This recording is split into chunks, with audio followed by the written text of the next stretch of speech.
Breaking Bihar में आपका फिर से स्वागत है। हम पहुंच गए हैं आचार्य राजनाथ झा के पास। आइए इनसे जानते हैं आज जो चैती नवरात्र शुरू हो रहा है ये कैसे भक्तों के लिए अच्छा होगा। दरअसल चैत की नवरात्र जो है ना, ये भारतीय सनातन धर्म में ये प्रथम नवरात्र है।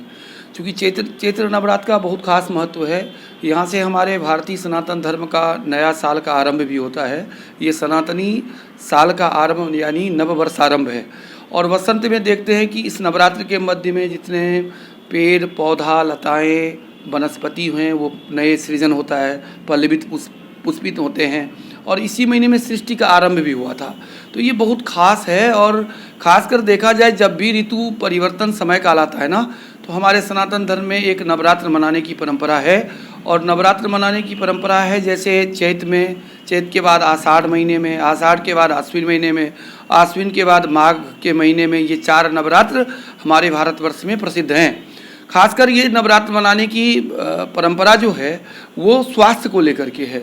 हम अगर किसी स्वास्थ्य को संयमित रखने के लिए आहार विचार व्यवहार शुद्ध होना आवश्यक है, शुद्धता रखनी आवश्यकता है। स्वच्छता में ही स्वास्थ्य की वृद्धि होती है। तो ये समय जो होता है संक्रामक समय होता है। इसमें ऋतु परिवर्तन होता है, जाड़ा से गर्मी के बीच में ऋतु परिवर्तन होता है। विभिन्न तरह के नए नए अन्न का सृजन होता है, लोग खाते हैं जिससे स्वास्थ्य कष्ट होता है।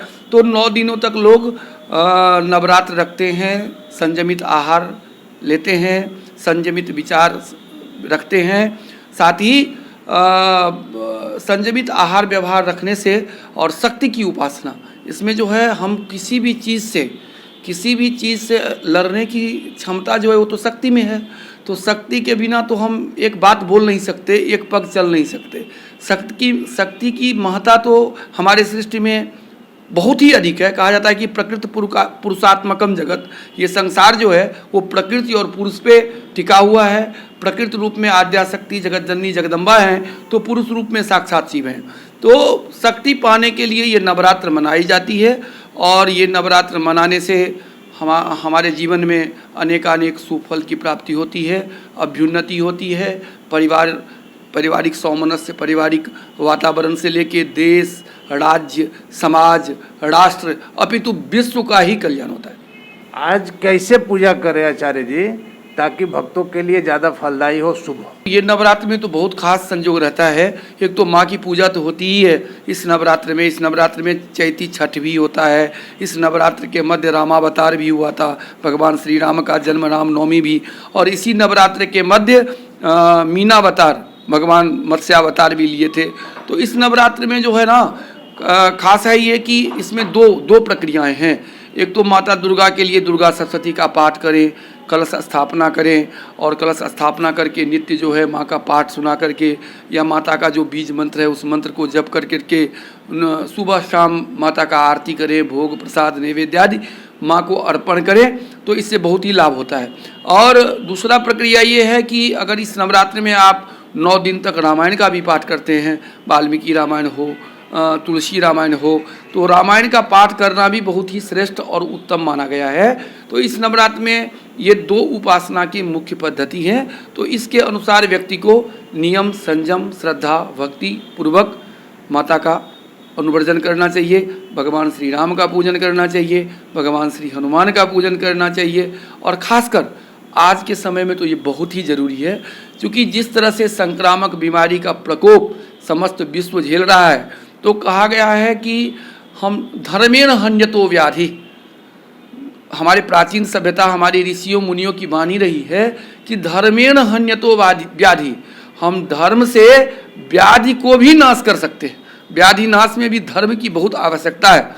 अतः धर्माचरण करें, शुद्ध आहार शुद्ध विचार रखें और साथ ही अपने अपने इष्ट देव का पूजन करें, यथोचित पूजन करें। तो इससे हमारी तो सकारात्मक उन्नति होगी ही होगी, साथ ही इन संक्रामक बीमारियों से भी मुक्ति मिलेगी और हम लोग एक नए जीवन का आरंभ करेंगे। कोरोना काल में आचार्य जी ये क्या लग रहा है, नवरात्र का पूजन से कुछ कोरोना का प्रकोप कम होगा?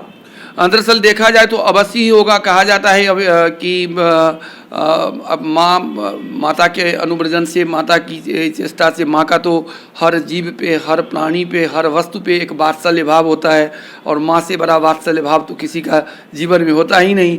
तो माता के तो सभी संतान हैं, हम जितने प्राणी हैं सब माता के ही संतान हैं। तो माता के अनुब्रजन से, माता के पूजा करने से, माता जी को रिझाने से, माँ का पूजा पाठ हवन आदि करने से अवश्य ही इससे कल्याण होगा। और हमारे देश तो आस्थावान देश है, और हमें तो खास करके हम सनातनियों को पूर्ण आस्था है, ईश्वर की ही सृष्टि है, अतः ईश्वर अपने सृष्टि का रक्षा अवश्य करेंगे, सभी प्राणियों का कल्याण अवश्य ही होगा।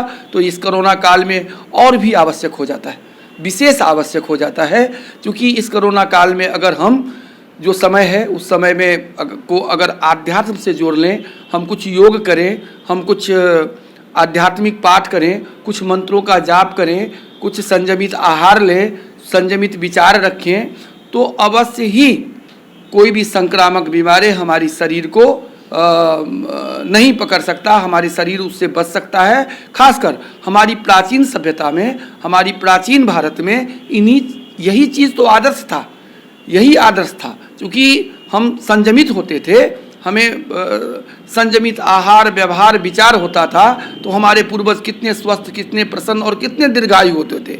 जहाँ तक हम अपने को अपने नियम से दूर करते जा रहे हैं, तो 100 तरह की बातें हमारे प्रकृति में, हमारी समाज में आती जा रही है। अतः हमारे ऋषियों के द्वारा जो वैज्ञानिक चिंतन है, ऋषियों के वैज्ञानिक पद्धति है और जो प्रदत्त है, उसको अगर हम लोग आज भी आत्मसात करें तो हमें विभिन्न मुश्किलों से मुक्ति अवश्य ही मिल सकती है। तो ये थे हमारे साथ आचार्य राजनाथ झा जी। खबरों का सिलसिला जारी है, आप देखते रहिए ब्रेकिंग बिहार।